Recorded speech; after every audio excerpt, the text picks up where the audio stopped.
Good evening. I'm Bob Shaver, a resident of Palmera Ridge. My wife Lynn and I have lived here for almost 5 years. I'm here tonight with two other neighbors, Maria Fuentes and John Paulson, as your hosts. Before we begin, I want to explain why you're seeing us the way you are seeing us, and that is because although the management company said that they would activate Maria's fob to enable us to get into the amenity center, that did not happen. We have no access, so we're doing this sort of ad hoc, using John's car and his lights and setup. We apologize for the fact that we won't be able to stream the meeting tonight, but you will be able to see it recorded on YouTube, just as we have promised. Okay, so I'm sorry, but we have to go with what we've got. Our guests tonight are Sergeant Doyle from the Leander Police Department and Dave McDonald, another neighbor, but with particular expertise in the matter at hand of interest, and that is traffic in Palmera Ridge. And I'll let Dave introduce himself in a minute. I want to emphasize two things. First of all, this is not a meeting of the Palmera Ridge Homeowners Association. It's an informal opportunity to learn and exchange ideas. No one here has any authority to take actions. Second, Dave McDonald is here only as a resident of Palmera Ridge and a private citizen with experience in traffic matters who is willing to share some of that knowledge. I had asked our neighbors to submit their questions and suggestions in advance, and I have shared those with Sergeant Doyle. I'll open with some questions about how we got here, and other questions that I have also previously supplied to Sergeant Doyle. Then we'll get into your questions and suggestions. Let's see, then I was going to say something about those of you at the amenity center, and if you're streaming online using the chat opportunity, but that's no good. Finally, John is recording the meeting, and we'll post it on YouTube in a matter of days. Let's begin with some background questions for Sergeant Doyle. And like I said, Sergeant Doyle has seen all of these today. So let me begin. Did the police have any participation to make the exits for Palmera Ridge and Reagan's Overlook at the top of a hill in a 65 mile an hour speed zone from which you can't see oncoming traffic? What was wrong with the old airport entrance that comes up the hill? People still drive down Ronald Regan and make a U-turn to enter Palmera Ridge with a right-hand turn. We did not have any input. We very rarely have any input in where streets come and go or any of that. So no, we had no input. But I will say that when this neighborhood began, I do believe the speed limit was 60 out there, and there was about 60 billion less cars driving on exactly. Ronald Reagan. Yeah, So, no. Sundays now remind me of the way it used to be during the week. Yes. Did the police have any input into the decision to open only the center section of San Gabriel Parkway to enable more home and the school construction and drive all that traffic down Palmera Ridge Parkway, where you and I, were already complaining about traffic noise and speeding? No, we had, we have no input or say in where any streets go or where they're coming out. When a city builds a street, they have to acquire the right-of-way. So I'm not sure how all of that played out and who sold what to the city or how all that came about, but no, we have no input on where that goes. Okay, I'll skip the next one. Did the police have any input into the decision to put a light at Hero Way and Ronald W. Reagan rather than at the entrance to Palmera Ridge? There have been fatalities at both. Is the traffic count at our entrance higher than that at Hero Way? I don't know what the traffic count is at this intersection versus Hero Way, but I would assume, just based on my experience, that the traffic count has to be higher on Hero Way than it is here because people use Hero Way as a cut through. Okay. That was before Tarvin opened, so obviously y'all have a lot more traffic coming through since the school started. The traffic on Ronald Reagan is going to be the same at both locations. What was the first part of the question? That's you did well. Did the police have any input into the recent decision to add a third speed limit on Ronald Reagan, 45 to 65 to 50 and back to 65? No, we did not. We actually questioned why it was dropped to 45 from 65. It's my understanding that the traffic counts for HEB were expected to be greater than they are for this area, Yeah. because that's going to draw Yes, a of course. lot of people Right. from the Georgetown, Liberty Hill areas. So the traffic in that northern part is going to be higher than it is here. We, personally, me, would like to see it at least consistent. Yes, because now you're doing Yes, this thing so and people are not going to I pay will attention to it. share this bit of information, but the city is currently doing a study for the entire Ronald Reagan corridor, and hopefully, we're hopeful, I should say, that the city comes to some type of consistent speed limit, whether the whole thing's 55, the whole thing's 50, whatever it may turn out to be. But the changing in the speed limits is not ideal. I will point out, because he said lights, so that was the first part of the other question that I didn't answer. Yeah. When we had a huge increase, I don't remember the exact number of crashes that were occurring at Hero Way and Ronald Reagan. Yeah. So we asked for the engineers, city engineers, to get involved at that location to see if we could mitigate those crashes. We asked for something to be done. It wasn't specific to a traffic signal, though a traffic signal would reduce the crashes there. Yes. A study was done, and it's my understanding that money has been allocated towards that, but there's supply issues and worker issues and all kinds of issues with getting that light put in there. But that doesn't mean that it took precedence over putting one here. It's just we had to do something to stop those crashes from occurring. And since it was 65 through here, anytime we had a crash at that location, it was pretty much consistently a 90-degree crash with somebody trying to cross Ronald Reagan and T-bone somebody. Yeah. And they were very, very violent and devastating crashes. One of the questions brings up the fatality crash that we had here. Right. I lead our collision reconstruction team, so I've been part of every one of these major crashes. That one was a criminal act, and that was from somebody who turned right out of the neighborhood in front of a motorcycle. And we do know that alcohol was a factor in that crash, and we also want to point out that a right turn on a stop sign is going to be the same and equivalent to a right turn on a red light. So a signal light would not have, in our opinion, stopped that crash from occurring. So later you're going to ask me about some sight distance issues. During that investigation, we also did a sight distance measurement, because our city engineer specifically asked us if there was a sight distance issue, and we did some measurements out here. And I don't remember the exact measurements. I looked for it a while ago to try to get it, but I do remember that it's over 800 feet of sight distance that you have, which is sufficient for a 65 mile an hour zone through there. Okay. So, and I can give you all the math and numbers as to why that's sufficient, but I don't want to bore anybody. But if anybody's interested in it, I'll get it to you. Would the police support the addition of turn-in lanes at Reagan's Overlook and Palmera Ridge, and an exit lane for Palmera Ridge southbound? Yeah, I don't see why we wouldn't. We don't officially support anything, but I mean, anything to make things safer would be welcomed for sure. Is it reasonable to expect that the city will put a traffic light at San Gabriel Parkway, at Ronald Reagan, at Palmera Ridge, and at Hero Way? Yes. Wow. It's for sure going at San Gabriel. That's probably why there's such a, I don't know what word to use here, battle to get one at Palmera, is because if they put one at Palmera, then the one at San Gabriel, which is coming out just north of here, is going to be way too close. Yeah, that's And what well, that's why I asked. So you don't think we should expect that there's going to be three? No.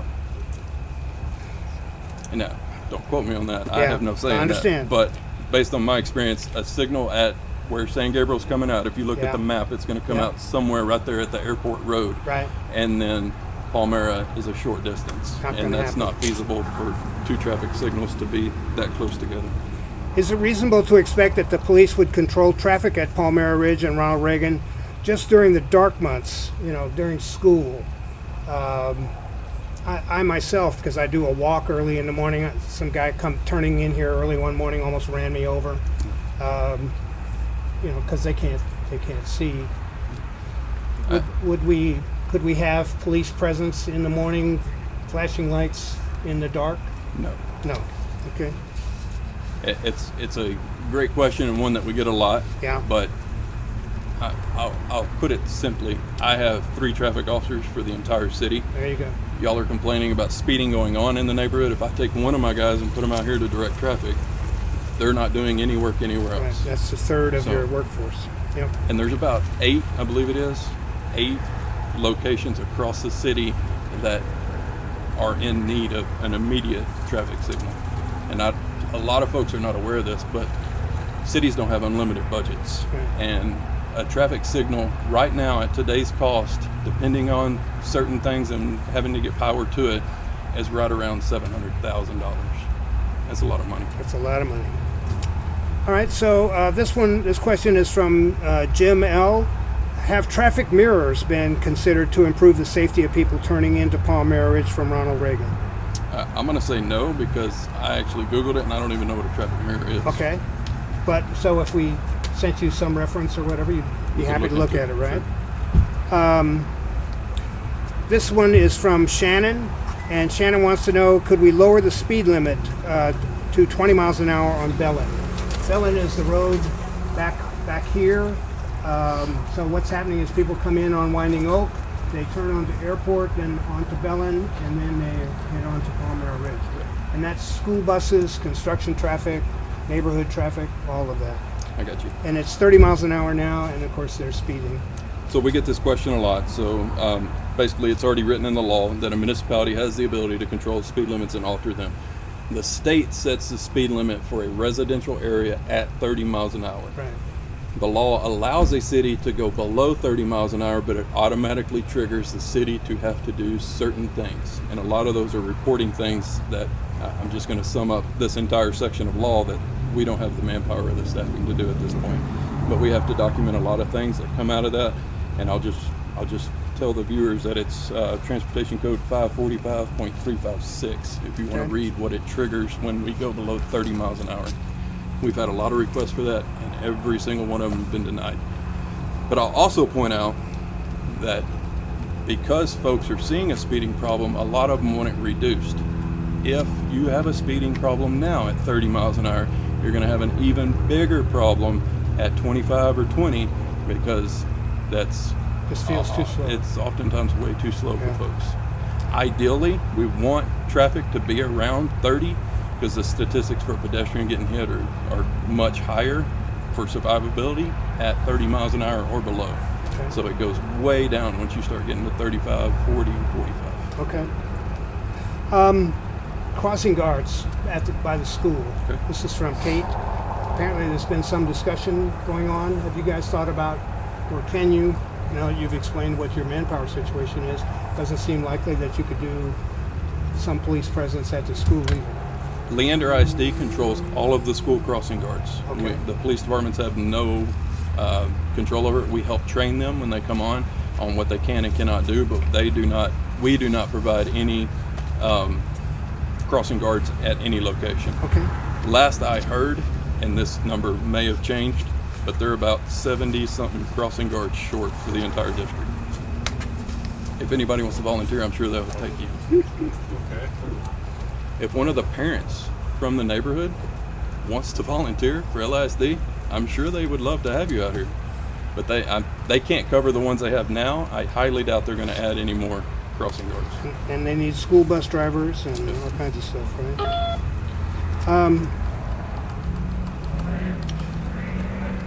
This is from Michelle, and she wants to talk about turning left out of the neighborhood. Okay. So you've got traffic coming up the hill, and you can't see around the people there. So again, this is, are they going to do a light at Hero Way? And you've already addressed that. Unlikely. This is from Mike. Mike, you want to talk about your question? Come on over here by the mic. Mike. There's the mic right there. All right, my question was about the only one entrance to the thing to the community. If there's ever an emergency, how that's going to affect the entrance accessibility? Like if there's a big event at the school or fire and this entrance gets blocked, how do they get other people into the community on that side of it? Well, it's a valid question, but one that's not easy to address. Your builder designed this community. Okay. I mean, we've had several other communities that were built with one entrance in, and they found out real quick that that's not the bestest So it's thing more to on do. the builders, and so we are confirming that San Gabriel is going to come in eventually. San Gabriel That's- is going to come in eventually, I believe, and I just got some tentative dates, if you will. This could all change, so Yep. don't quote any of this, but We were under the impression it was going to be before the school, but obviously that changed. that would have been nice. Yeah. But San Gabriel is tentatively scheduled to open sometime in summer of 2023. So you're looking at about another year Wow. for it to come out, because it's fixing to go to bid, and then they'll start construction, and Okay. that will bring a traffic signal. So Okay. that has been confirmed. Okay. Thank you. So at Meanwhile- least that'll give you your second Yep. entrance should Correct. something occur. Yep. And it'll be really Less 3 traffic. entrances Yep. out of here. Okay. Thank you. Yes, sir. Thank you, Mike. And I'll elaborate on that while you're Okay. looking for your next question, but I'm not sure if y'all have looked at the Williamson County's website about what they have proposed for Hero Way, but that's going to be a massive thoroughfare. So there's a lot of questions that I have received from the community about y'all's concerns about San Gabriel being used as a thoroughfare. It may be that way for a little while, but Hero Way is actually going to be a Gonna be a massive big- roadway. Okay. In fact, I believe it says something that the city is investing money in that stoplight. The city's invested. The city's investing money in the Something stoplight like that's probably, according to 13. Williamson County, is going to get pulled out Probably.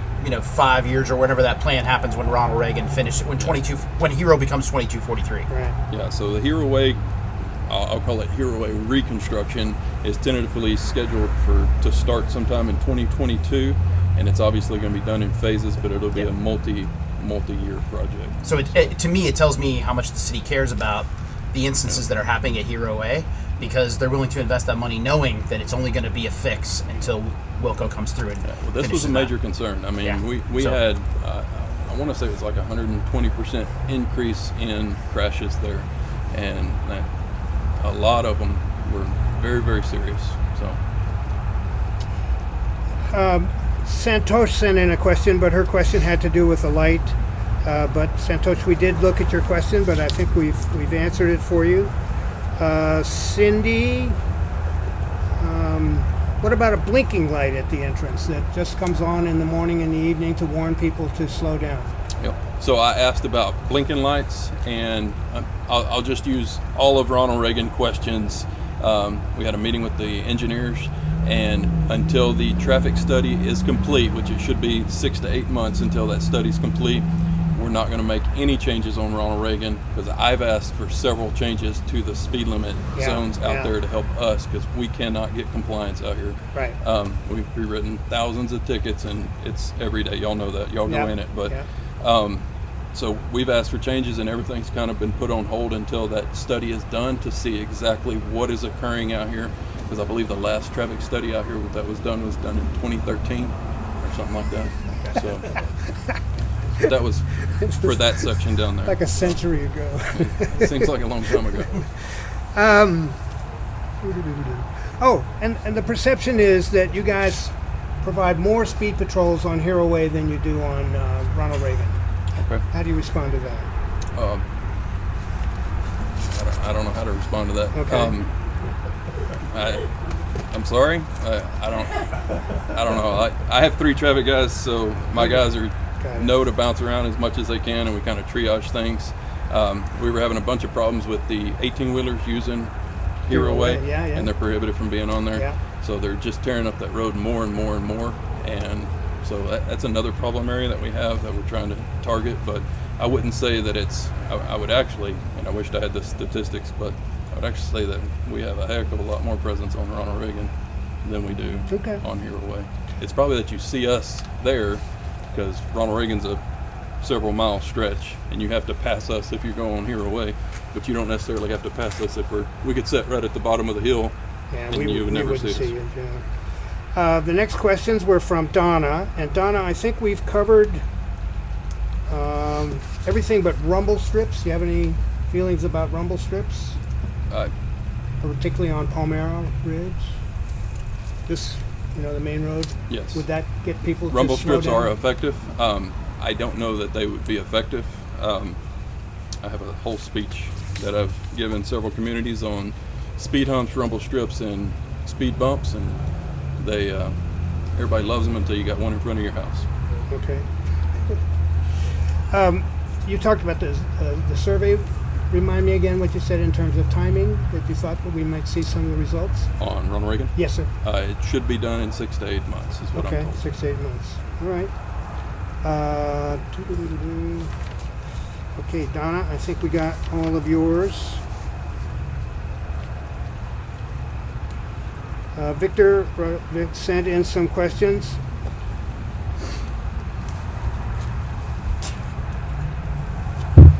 Talked about speed bumps, Victor. When you and I had originally met, we talked, the blinking sign that was out there for a while. Mm-hmm. Can you bring that back periodically, or is it worth doing, or? Talking about our sign? that we put out? Yeah. Yes, sir. The speed, Sure can. speed thing. So I only have 4 of them, so I've got a huge demand for those. Okay, sure. And the cities But if you asked could us to put them out here on rotate it around Ronald sometimes, Reagan. that would be great.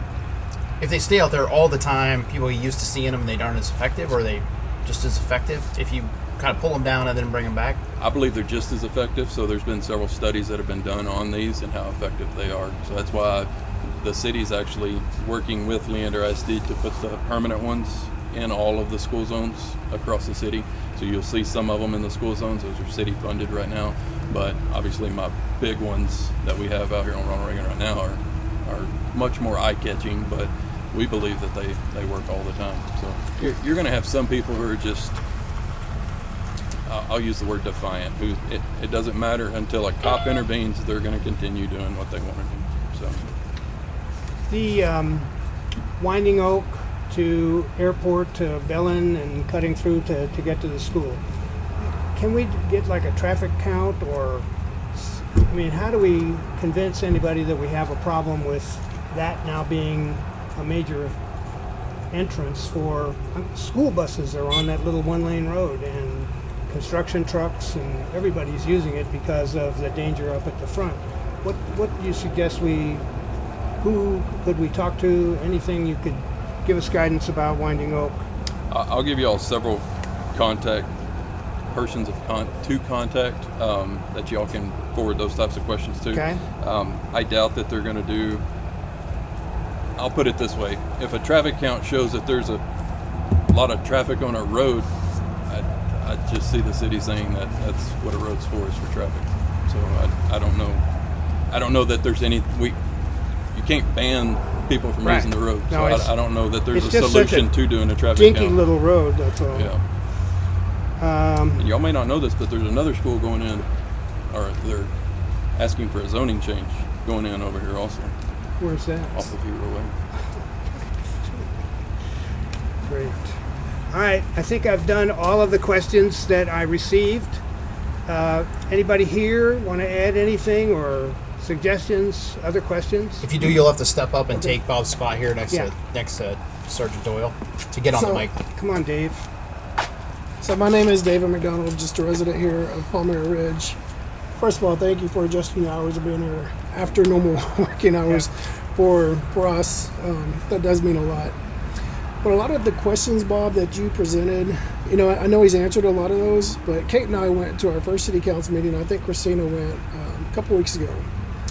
And very, very informative. They do a round table once a month, and really, really informative, very informal. It's just kind of like chatting like we are right now.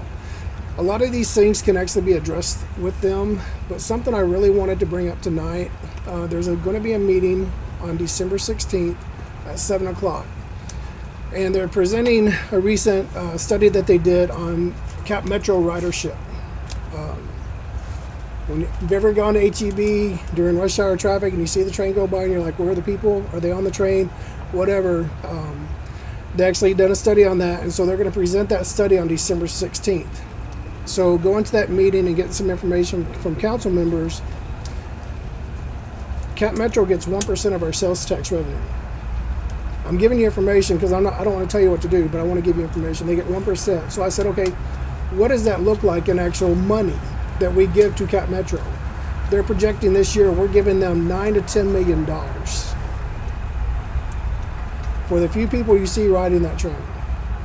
is that a good way to spend our tax dollars? You know, when he's sitting there talking about all these issues that we have in traffic lights and these trailers that they can put up to get people's attention, I think, you know, for me personally, we could actually have a better use of that tax money, and maybe that's not the best use of our tax resources, because does it really relieve congestion here in Leander?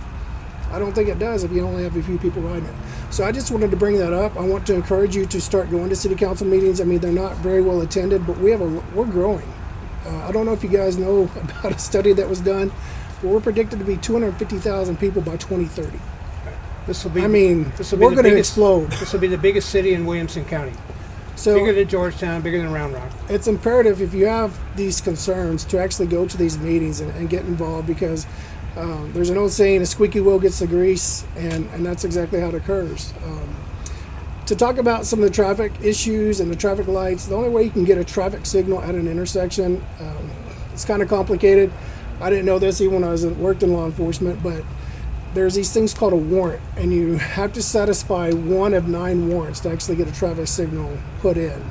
And I just don't think we're ever going to satisfy a warrant for Palmera Ridge, but obviously Hero Way, it did satisfy a warrant. So just know that there are processes in place. Anytime there's a access given to a major highway, such as Ronald Regan, there's engineering studies that have to be done. They have to meet certain requirements, so those things are looked at. Doesn't mean engineers are perfect, so we can always look at things, but there's just a process. And so sometimes knowing who to complain to or go to get answers, because as cops, they don't know it all, because they don't have, it's a very complicated process. He is very knowledgeable, way more than I was with my 25 years with APD, so really appreciate all the stuff that you've done. But there's just a process, there's a way to get things done, and you know, just as people, as a community, I just hope I'll start seeing more of you folks at city council meetings. That was my first one to attend when they did the roundtable, and they specifically said, come back on the 16th when we share this study, but no action is going to be taken without involvement. And I bring that up because the only way we can quit contributing money to Cap Metro, if we want to decide that as a community, has to be voted on. The city council can't make that decision, but they can actually make the decision put on the ballot. So I just want to give our community information, and you know, that's what we're here for. Participation. Yeah, and my wife actually reached out to one of the LISD school board members, and same information. There's a 40% shortage, so they just recommended volunteering. So, Okay. thank you. Thank you, Dave. All right. Anybody else from the vast audience we have here? Okay. Okay. I showed up, I guess, late. I don't know if You'll have to come up time that I for thought, for someone to hear your question. You'll have to come up. You have to come up, please. Name's Adam. I'm a resident here. There's a microphone. Is that red dot? Adam? Okay. I don't know if this was addressed earlier, so just let me know if I missed it when I arrived. But turn lane is needed, I think, on the I think it's the southbound Right. side. Yeah, we did talk about that. Okay. Yeah. And And, what was the answer on The that? police would support it, but it's up to us to address it with the city. Okay. And nothing's going to be done until the traffic study's done in 6 to 8 months. Okay. Yeah, I did hear that. Okay. But yeah, we have asked for what we're going to call a decel lane to turn in, a dedicated turn lane into the neighborhood, as well as your neighbor across the street, and then also an acceleration lane out of this neighborhood to go south. So hopefully that would alleviate some of the issues and some of the concerns, because a lot of the complaints that we get out of here is that, one, people aren't doing 50 miles an hour, and then when you pull out, all of a sudden somebody's right on your honey already. Mm-hmm. So Honking. hopefully an acceleration lane would help at least let you get up to speed and then move over on your own choice before somebody's Right. on top of you. So Yeah, help for I the can't next- promise that any of that will be done, but that's what we've asked for. Okay. So Thank you, Adam. Thank you. Thanks for coming out. Okay, that's all. I had a question. Oh, sure. Hi, I'm Steve Ober, live on Berlin. How would we as a neighborhood get input into the traffic study that's going on right now? I don't know that it's going to be anything that would solicit input, if that makes sense. So it's going to be a lot of traffic counts and stuff like that, and then decisions will be made based off of those. But I'm I came prepared to hand out information about who to contact, so you can contact our engineers and they can fill you in on that process. Because I think doing a study without input from the people that are impacted by it is not a valid study. Okay. And I'll go to the city council and, Yeah, and you say should. that to them also. You should. Because Leander is a growing city, but it seems like they're years behind doing what they're supposed to be doing. You only have 3 traffic officers for the city, and it just seems like they don't know how to get input from the people that are being impacted. And that's the city council, so. Yeah. Um, Thanks. Sure, thank you. Yeah, I'm on the Economic Development Committee for the city now, and I see that as an opportunity to apply some of the experience that I gained before I moved here when I worked in Frisco. Frisco has solved a lot of these problems, saw them years ago, and has done really, really well. So I'm eager to share all of that experience with Leander. And so far they seem to be receptive to it, so I'm looking forward to that. So I want to wrap up and thank you, Sergeant Doyle, thank you, Dave, John, Maria, thank you all very much. Thank everybody who came out. Please tell your neighbors again that we're sorry that things worked out this way, but we were not able to access the amenity center as we were told that we would be able to. So we did this as sort of ad hoc, and I hope that it's going to be sufficient. You'll have to wait until John posts the YouTube video. When do you expect that, John? 6 to 8 months. No, I'm kidding. About the time the traffic study. No, I'm kidding. I'm joking around. I'm kidding. No, probably by the weekend. I should have. By the weekend. Yeah. By the weekend. Okay. Again, thank you all very much. Good night. Good luck to everybody. Happy holidays.